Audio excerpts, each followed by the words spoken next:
चलो गई काले आपणे 10 सुधी जोयुं हतुं बराबर। हवे बीजा 3 आपणे त्रिकोणमितीय गुणोत्तरो जोवाना छे। तो जो आकृति आमां आपणे दोरी छे अत्यारे बराबर, कारण के पहली आकृति गई काले जती रही। हवे अहींया लखीए आपणे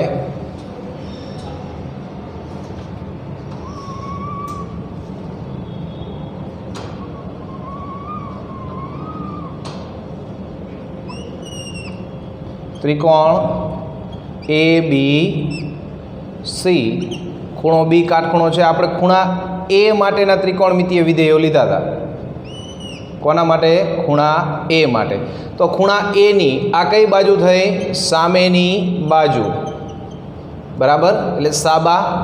અને આ એ બી એ શું થયું? એની પાસેની બાજુ એટલે પાબા। અને એસી એ શું થાય?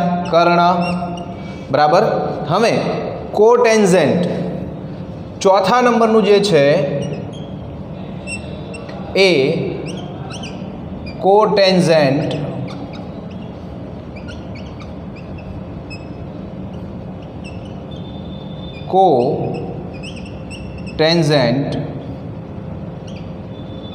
बराबर। कोटेंजेंट केवी रीते व्याख्यायित थाय छे? तो के खूणा ए नी पासेनी बाजू अने खूणा ए नी सामेनी बाजूना गुणोत्तर ने कोटेंजेंट वडे दर्शावाय छे। तो अहींया लखीए खूणा ए नी पासेनी बाजू एटले पाबा अने खूणा ए नी सामेनी बाजू एटले साबा ना गुणोत्तर ने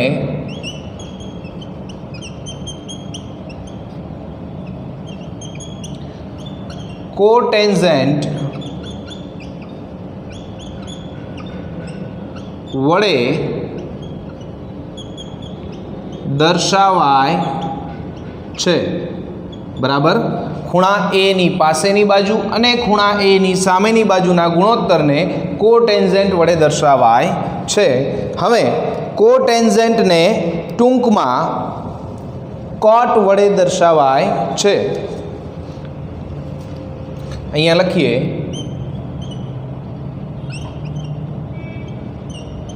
कोटेंजेंट ने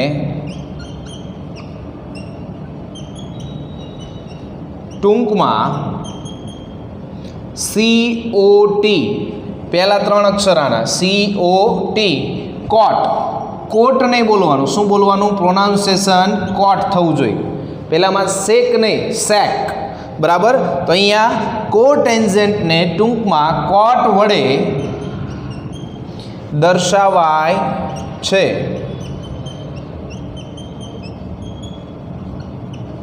माटे कॉट ए बराबर એટલે વિધેય કોટ અને ખૂણો કયો છે આપણો એ, તો કોટ એ બરાબર ખૂણા એ ની પાસેની બાજુ છેદમાં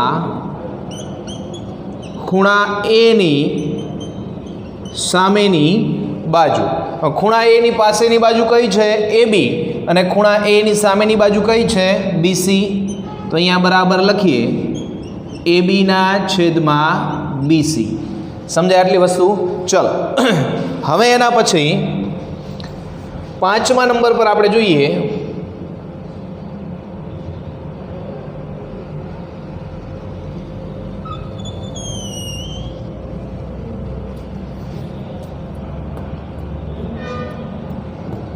पांचमा नंबर पर सेकेंड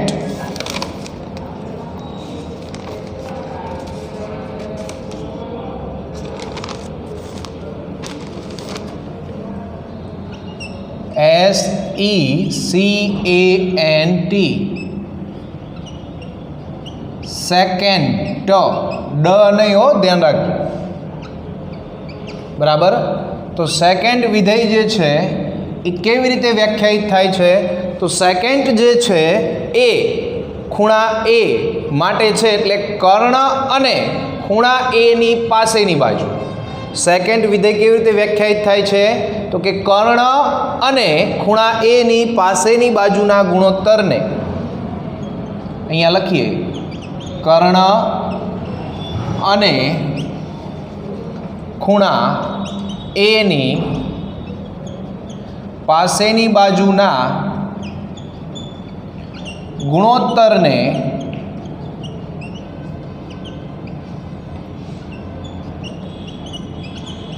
સેકન્ટ વડે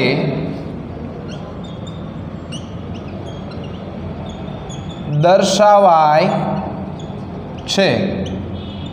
સેકન્ડ એટલે શું તો કે કર્ણ અને ખૂણા એ ની પાસેની બાજુનો ગુણોત્તર. બરાબર. હવે સેકન્ડને ટૂંકમાં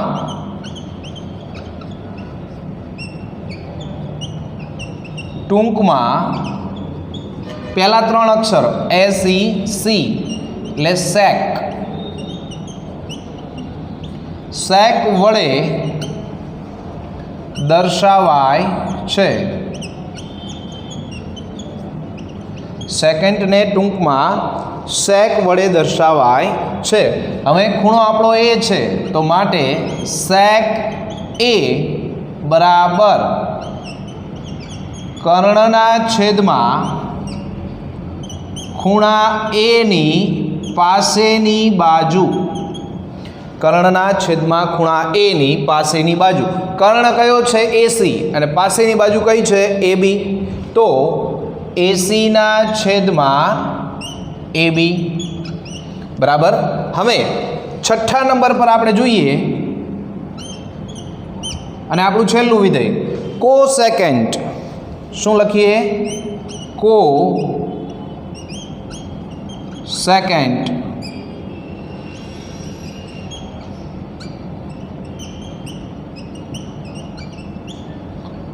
તો કોસેકન્ટ કેવી રીતે વ્યાખ્યાયિત થાય છે તો કે કર્ણ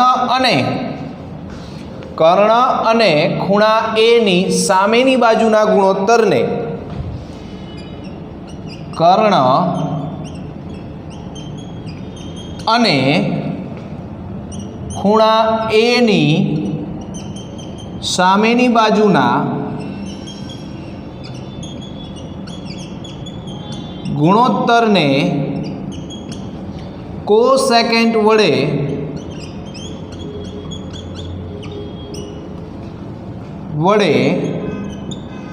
દર્શાવાય છે. બરાબર. હવે કોસેકન્ટને ટૂંકમાં પહેલા 5 અક્ષરો કોસેક. તો અહીંયા લખીએ કે કોસેકન્ટને ટૂંકમાં કોસેક વંચાય શું કોસેક વડે દર્શાવાય છે. કોસેકન્ટને ટૂંકમાં કોસેક વડે દર્શાવાય છે. બરાબર. હવે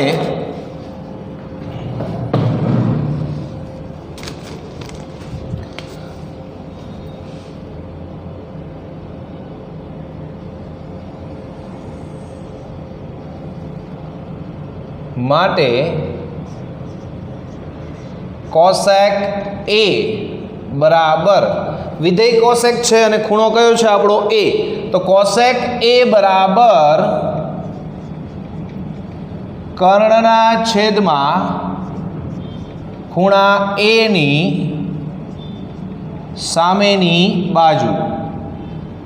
તો કર્ણ કયો છે AC અને સામેની બાજુ કઈ છે BC.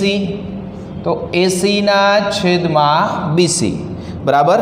તો અહીંયા આપણા આ 6 ત્રિકોણમિતીય વિધેયોના પ્રાથમિક સૂત્રો આપણે મેળવ્યા. હવે આના ઉપરથી આપણે બીજા ઘણા બધા સૂત્રો આપણે બનાવવાના છે. બરાબર. એ પહેલાં અમુક મુદ્દાઓ જે છે એ આપણે જાણી લઈએ. ધ્યાન આપજો. પહેલાં તો ખાસ એક વસ્તુ એ જાણી લઈએ કે કાટકોણ ત્રિકોણ હોય તો એમાં સૌથી મોટી બાજુ કઈ થાય કર્ણ થાય. તો અહીંયા એક મુદ્દો એ આપણે લખી લઈએ કે કર્ણ એ કાટકોણ ત્રિકોણની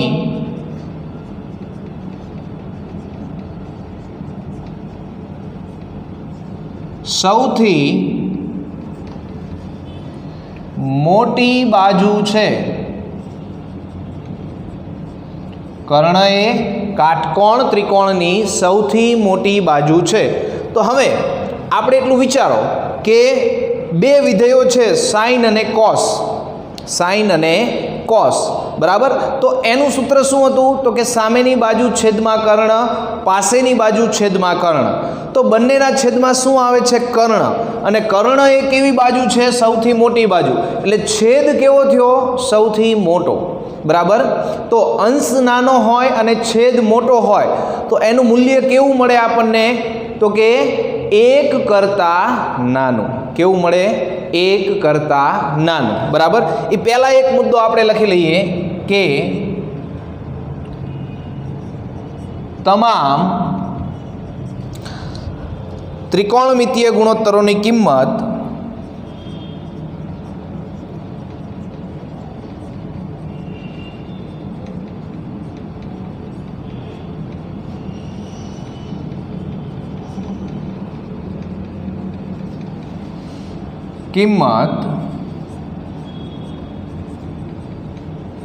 ધન વાસ્તવિક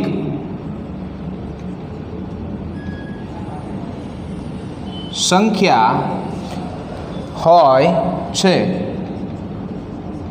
તમામ ત્રિકોણમિતીય ગુણોત્તરોની કિંમત કેવી હોય છે? ધન વાસ્તવિક સંખ્યા. કારણ કે ત્રિકોણમિતીય ગુણોત્તરો જે છે એ બાજુઓના માપનો ગુણોત્તર છે. હવે બાજુઓના માપ ક્યારેય ઋણ હોય નહીં.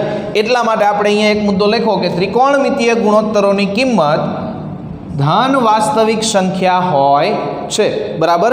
હવે આપણે કર્ણવાળી વાત જોઈ હતી તો કે સાઇન અને કોસ આ બંનેના છેદમાં કર્ણ હોય છે, બરાબર. તો કર્ણનું માપ જે છે એ હંમેશા ત્રણેય બાજુ કરતાં કેવું હોય છે? મોટું હોય છે. ત્રિકોણની ત્રણેય બાજુમાં સૌથી મોટું માપ કોનું હોય? કર્ણનું.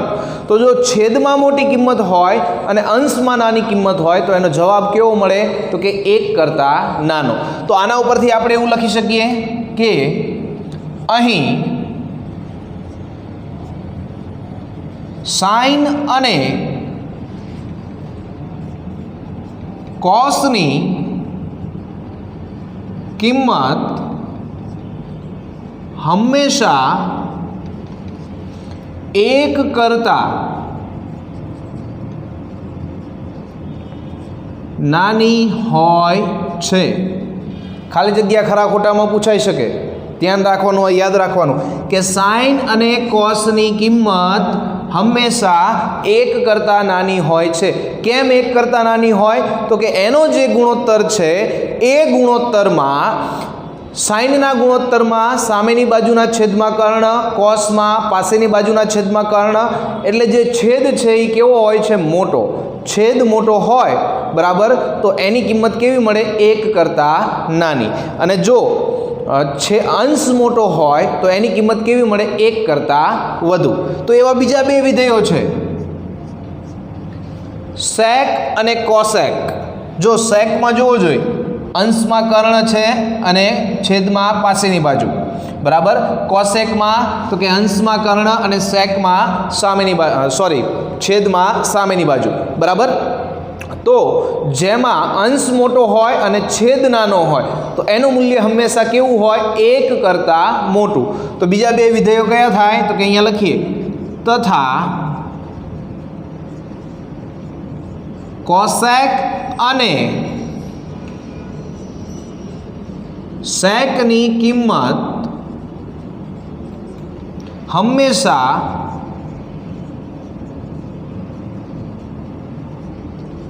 1 કરતાં મોટી હોય છે. કોસેક અને સેકની કિંમત હંમેશા 1 કરતાં મોટી હોય છે. હવે બાકી બે વધ્યા ટેન અને કોટ. હવે ટેનમાં જુઓ કે સામેની બાજુ છેદમાં પાસેની બાજુ અને કોટમાં પાસેની બાજુ છેદમાં સામેની બાજુ, બરાબર. આ બંને જે છે એ બાજુઓ ઉપર આધારિત છે, કર્ણ ઉપર આધારિત નથી. હવે બાજુઓના માપ નાનું પણ હોઈ શકે, મોટું પણ હોઈ શકે, એટલા માટે આપણે tan અને cotની કિંમત વિશે કાંઈ કહી શકીએ નહીં. તો અહીંયા લખીએ કે tan અને cotની કિંમતો વિશે કાંઈ કહી શકાય નહીં.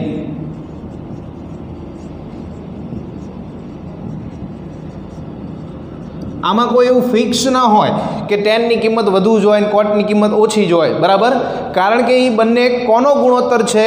તો કે સામેની બાજુ અને પાસેની બાજુ, આ બે બાજુઓનો ગુણોત્તર છે. જો સામેની બાજુ મોટી હોય અને પાસેની બાજુ નાની હોય, બરાબર, તો ટેનનું મૂલ્ય 1 કરતાં વધુ થાય અને કોટનું મૂલ્ય 1 કરતાં નાનું થાય. એનું ઉલટું હોય તો કોટનું 1 કરતાં મોટું થાય અને ટેનનું 1 કરતાં નાનું થાય, બરાબર. એટલે આટલી વસ્તુ ખાસ આપણે સમજવાની છે, બરાબર. હવે એના પછી આગળ આપણે જોઈએ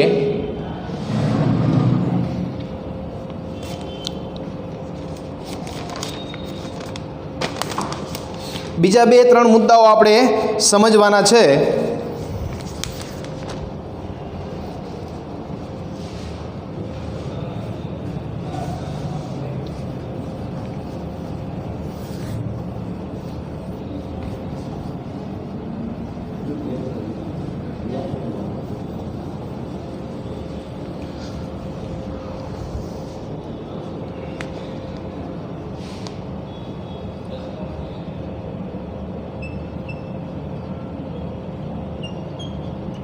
ત્રિકોણમિતીય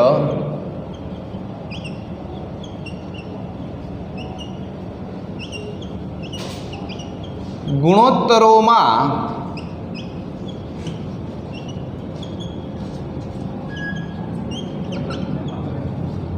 ખૂણાઓ દર્શાવવા માટે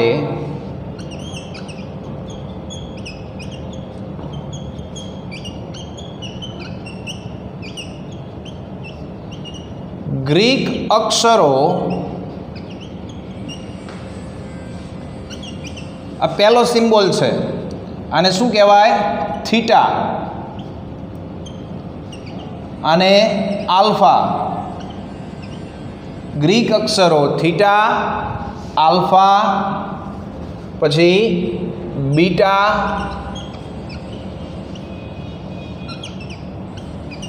ગેમા,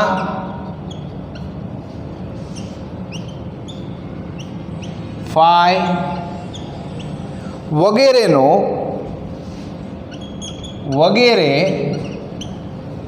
મૂળાક્ષરોનો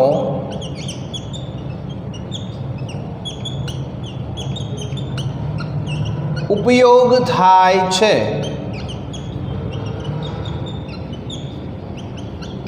બરાબર. ચલો હવે એના પછી હજી એક મુદ્દો આપણે લખી લઈએ કે અહીં આવી રીતે આપણને આપ્યું હોય sin a એનો વર્ગ, બરાબર. તો sin a ના વર્ગને આપણે sin a વર્ગ આવી રીતે દર્શાવતા નથી, પણ sin a ના વર્ગને sin સ્ક્વેર a તથા sin a નો ઘન ને sin ક્યુબ a એટલે કે sin ઘન a વડે દર્શાવાય છે. આ જ પ્રમાણે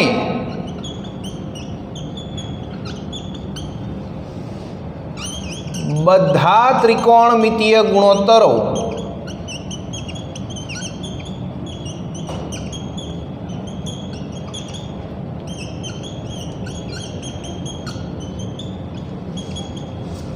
દર્શાવવામાં આવે છે.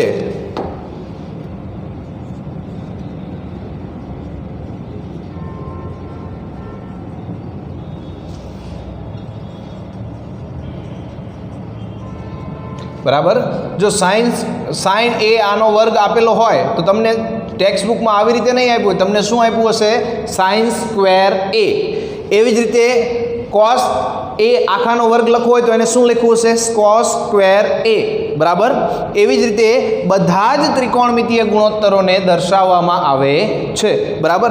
હવે ત્રિકોણમિતીય ગુણોત્તરના સંબંધો, એક નવો મુદ્દો આપણે જોઈશું કે ત્રિકોણમિતીય ગુણોત્તરના સંબંધો.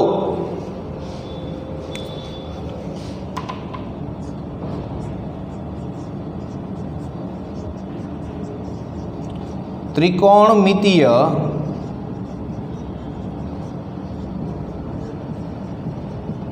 ગુણોત્તરના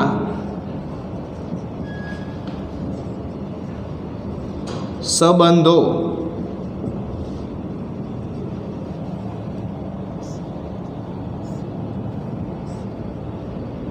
બરાબર. તો પહેલા એક આપણે આકૃતિ દોરી લઈએ અને પછી એના સૂત્રો વિશે આપણે ચર્ચા કરીશું.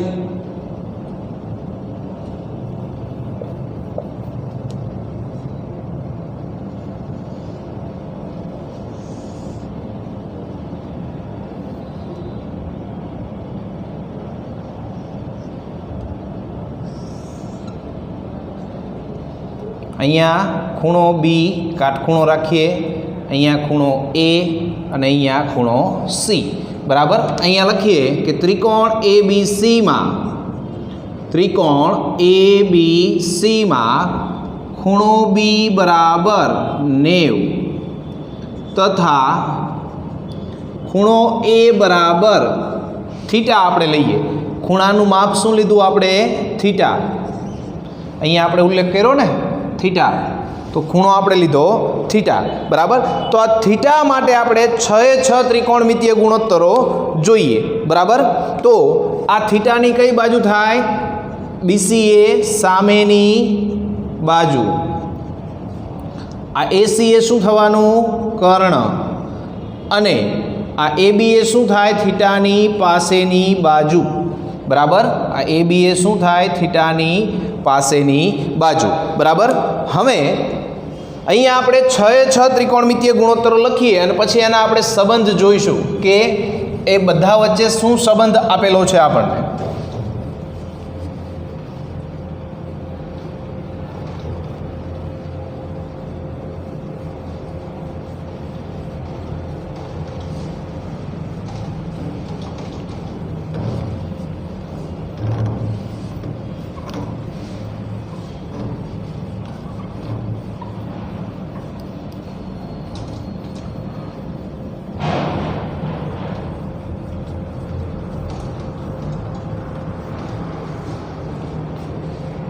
પહેલું આપણે જોઈએ, પહેલો વિધેય સાઇન થીટા.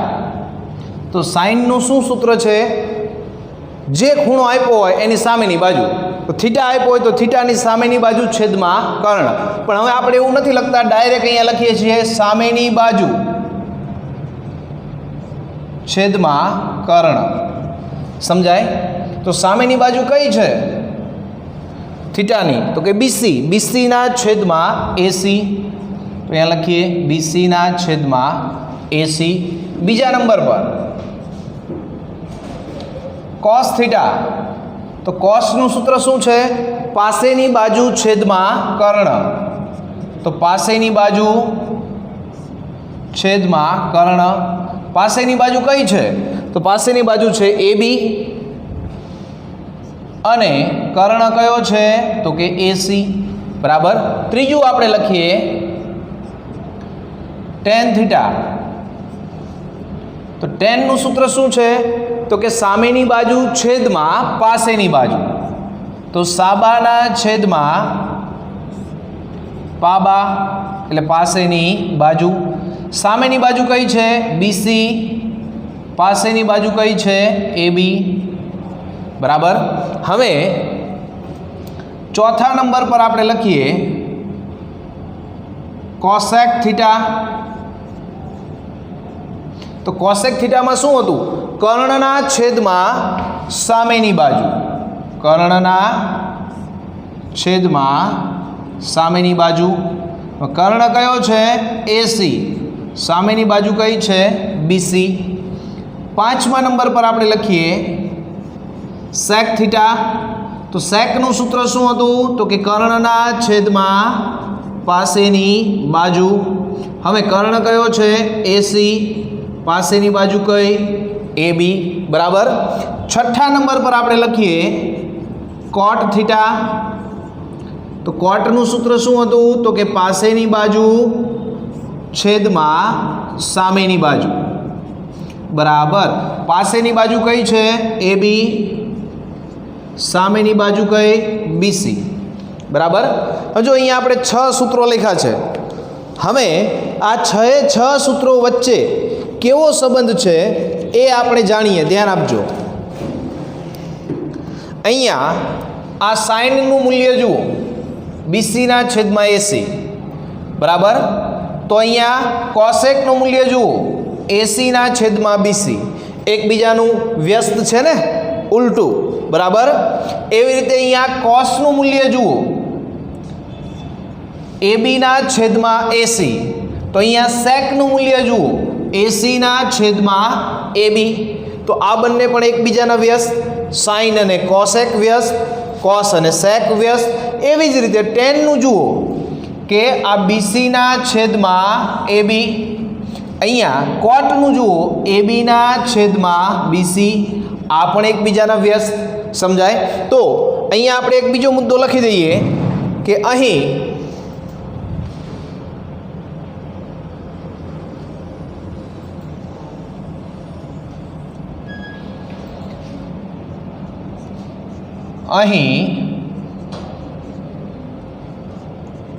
સાઇન,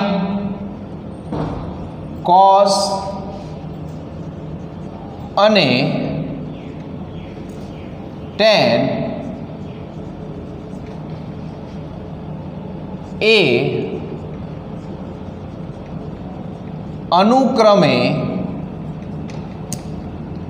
સાઇન કોનું વ્યસ્ત છે? કોસેક. તો અનુક્રમે કોસેક. સેક કોનું? કોસનું શું છે? તો કે સેક. તો કે કોસેક, સેક અને કોટ ના વ્યસ્ત વિધેયો છે. વ્યસ્ત વિધેયો છે. વિધેયો એટલે ગુણોત્તરો. બરાબર. તો સાઇન, કોસ અને ટેન એ અનુક્રમે કોસેક, સેક અને કોટના વ્યસ્ત વિધેયો છે. એટલે એકબીજાના વ્યસ્ત છે. અનુક્રમે અહીંયા એક મુદ્દો આપણે લખી દઈએ. અનુક્રમે કોસેક, સેક અને કોટના વ્યસ્ત વિધેયો છે. બરાબર. સાઇનનું વ્યસ્ત કોસેક અને કોસેકનું વ્યસ્ત સાઇન, કોસનું વ્યસ્ત સેક અને સેકનું વ્યસ્ત કોસ, એમ ટેનનું વ્યસ્ત કોટ અને કોટનું વ્યસ્ત ટેન. બરાબર. તો હવે એના ઉપરથી આપણે સૂત્રો બનાવવાના છે. હવે સમજો કેવી રીતે વ્યસ્ત થાય છે. તો પહેલું આપણે અહીંયા લઈએ સાઇન થીટા બરાબર શું આપ્યું છે આપણને? BCના છેદમાં AC. ડાયરેક્ટ સમજવા માટે અહીંયા લખાવું છું તમને, BCના છેદમાં AC. હવે આને આપણે આવી રીતે લખી શકાય. ધ્યાન આપજો. આવી રીતે આપ્યું હોય 5ના છેદમાં 2. બરાબર. એને બીજી રીતે લખવું હોય તમારે તો આવી રીતે લખાય 1ના છેદમાં 2/5. કેમ? કારણ કે આ 5 જે છેદનો છેદ છે એ તો ક્યાં જતો રહેવાનો? અંશમાં. એટલે 5/2 જ થવાનું. સમજાય વસ્તુ? બરાબર. તો આને પણ આપણે એ જ રીતે દર્શાવીએ. ધ્યાન આપજો. આને આમ લખાય 1ના છેદમાં ACના છેદમાં BC. શું લખવું અહીંયા? BCના છેદમાં AC હતું ને, એને આપણે આવી રીતે લખવું 1ના છેદમાં, આનો ઉલટાઈ દીધું, ACના છેદમાં BC. આ બે વસ્તુ કેવી થઈ? સરખી જ થઈ.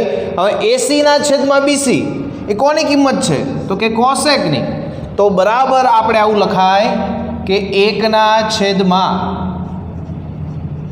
Cosec theta. તો સાઇન થીટા બરાબર શું થાય? 1ના છેદમાં કોસેક થીટા. બરાબર. હવે અહીંયા લખું છું કે સાઇન થીટા બરાબર 1ના છેદમાં કોસેક થીટા અને કોસેક થીટા બરાબર શું થાય 1/છેદમાં સાઇન થીટા, કારણ કે કોસેક અહીંયા ગુણાય તો સાઇન અહીંયા છેદમાં આવી જાય, બરાબર. અને ત્રીજું સૂત્ર આના ઉપરથી એવું બની શકે કે કોસને અહીંયા ગુણી દઈએ તો આવું થાય sine theta into cosec theta બરાબર 1. તો આ આપણું એક સૂત્ર મળ્યું, આ બીજું સૂત્ર અને આ ત્રીજું સૂત્ર, બરાબર. તો એક એક વિધેયમાંથી આપણને 3 સૂત્રો મળે છે, બરાબર. બીજા નંબર પર આપણે જોઈએ કોસ થીટા. તો કોસ થીટા બરાબર શું છે? તો કે AB/છેદમાં AC, AB/છેદમાં AC. તો આને આપણે આવી રીતે લખી શકાય 1/છેદમાં AC/છેદમાં AB. ઉલટાઈને લખ્યું ને છેદમાં, તો આ છેદનો છેદ ક્યાં જતો રહે? અંશમાં, એટલે AB/છેદમાં AC જ થઈ ગયું. પણ AC/છેદમાં AB એ કોની કિંમત છે? સેક થીટાની. તો આને આપણે આવી રીતે લખાય 1/છેદમાં સેક થીટા, બરાબર. તો માટે અહીંયા શું થયું? તો કે કોસ થીટા બરાબર 1/સેક થીટા અને સેક થીટા બરાબર શું થાય? તો કે 1/કોસ થીટા. તો આ બે સૂત્રો થયા બીજા. હવે આને આપણે અહીંયા લઈ જઈએ તો ગુણાકારમાં જતું રહે, તો આવું થાય cos theta into sec theta બરાબર 1. તો બીજા વિધેયના પણ કેટલા સૂત્રો મળ્યા આપણને? 3. એટલે આ 3 ને 3 6 અને આ બીજા 6 એટલે 12 અને હજી 10 ના આવશે, બરાબર. 10 ના આપણે એક જોઈ લઈએ, બરાબર.